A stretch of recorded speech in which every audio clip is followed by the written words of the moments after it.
On en termine vraiment avec les vidéos sur ce cours d'oxydoréduction. Alors, pourquoi est-ce qu'on a besoin d'une dernière vidéo? Finalement, on pourrait se dire qu'on a vu l'essentiel. Qu'est-ce que c'est? C'est-à-dire la notion de nombre d'oxydation, d'oxydant, de réducteur, de pile, de réaction entre un oxydant et un réducteur. On a vu comment on pouvait savoir si une réaction pouvait être considérée comme totale ou pas. Mais en fait, il reste encore deux réactions particulières que vous devez connaître. C'est la réaction de dismutation et la réaction de médiamutation. Alors qu'est-ce que c'est que la dismutation d'abord? La dismutation,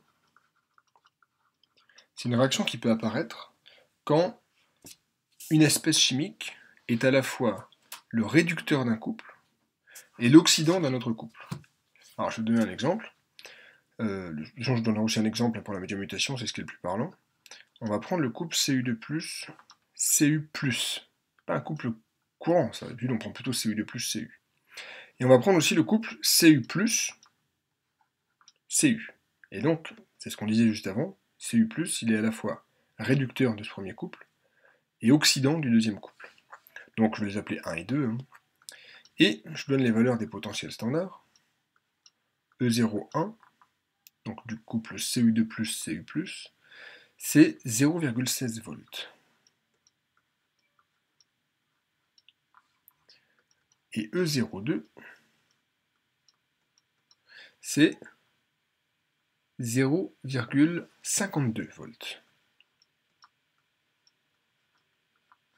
Qu'est-ce qu'on remarque? Eh bien, il y a une différence de 0,36 volts entre le potentiel du couple 2 et le potentiel du couple 1. Donc immédiatement, d'après ce qu'on a vu à la vidéo précédente, il doit y avoir une réaction totale entre l'oxydant du couple 2 et le réducteur du couple 1. Ben, sauf qu'en fait, cette espèce, c'est la même. Donc je vais avoir Cu+, plus Cu+. Alors j'ai pas précisé les états, mais là on est en solution. Donc, sauf Cu, bien sûr, qui est solide, les ions sont en solution aqueuse. Donne, eh bien, Cu2+, plus Cu, soit 2Cu+, égale Cu2+, plus Cu. En fait, Cu+, n'est pas stable en solution. Automatiquement, il se dismute en Cu2+, et en Cu, et ça vient de la valeur des potentiels standards des couples Cu2+, et Cu+. Si on devait représenter ça sur un diagramme de prédominance, en fait, on verrait que Cu+, aurait deux domaines de prédominance, ici, donc ce serait pour le couple Cu+, Cu, et pour le couple Cu2+, Cu, il serait prédominant, Cu+, il serait prédominant ici. Et donc en fait, les deux domaines de prédominance de Cu sont totalement disjoints. Et donc il ne peut pas exister en solution. Enfin, il ne peut pas être prédominant en solution, il peut exister, mais en très très faible concentration. Spontanément, s'il existe, il va se dismuter en Cu2+, et en Cu. Alors, il y a la réaction inverse de la dismutation. C'est dans le cas où, en fait, on a toujours une espèce qui est oxydant d'un couple, réducteur d'un autre couple, mais elle va justement se former spontanément par réaction de l'oxydant du couple dont elle est le réducteur et le réducteur du couple dont elle est l'oxydant. Donc à nouveau, un exemple, c'est ce qui est le plus parlant. On va prendre les couples Cl2Cl- et HClO-Cl2. Cette fois, l'espèce qui nous intéresse, c'est Cl2. Ici, elle est oxydante dans le couple Cl2Cl-, réducteur dans le couple HClO-Cl2. On va créer une équation. Donc, Cl2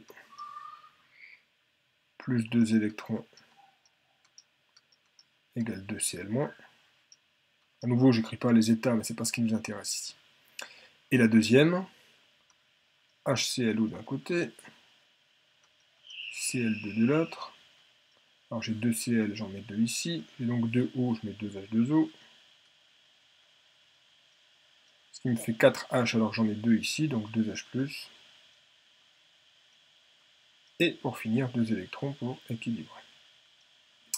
Et bien il se trouve qu'en solution, si le pH est suffisamment faible, typiquement c'est en dessous de 4, eh bien on peut montrer, je ne fais pas l'étude, l'idée c'est juste d'illustrer cette notion de médiamutation, que Cl- donc le réducteur du premier couple, va réagir avec l'oxydant du second couple, HCl, où leur domaine de prédominance sont disjoints, pour donner uniquement du Cl2. Donc comment ça va s'écrire? Eh bien, 2Cl- plus 2HClO, je somme simplement les équations, hein, plus 2H+, donne Cl2 plus Cl2, donc 2Cl2, plus 2H2O. Moi, je vois que j'ai des 2 partout. Donc, je peux les éliminer pour obtenir l'équation de médiamutation de Cl2 à partir de l'ion chlorure et de l'acide hypochlorite. Donc, à retenir, ici j'ai une dismutation, ici j'ai une médiamutation. Bon, on a terminé avec ces rappels sur l'oxydoréduction. Alors attention, il n'y a pas tout dans ces vidéos. On ne fait pas un cours complet d'oxydoréduction de MPSI en 5 fois 10 minutes. Ok? Donc c'est un rappel, je me suis servi du programme, j'ai suivi les points principaux du programme. Il est indispensable que vous complétiez ces vidéos avec votre cours de MPSI, qui lui est complet.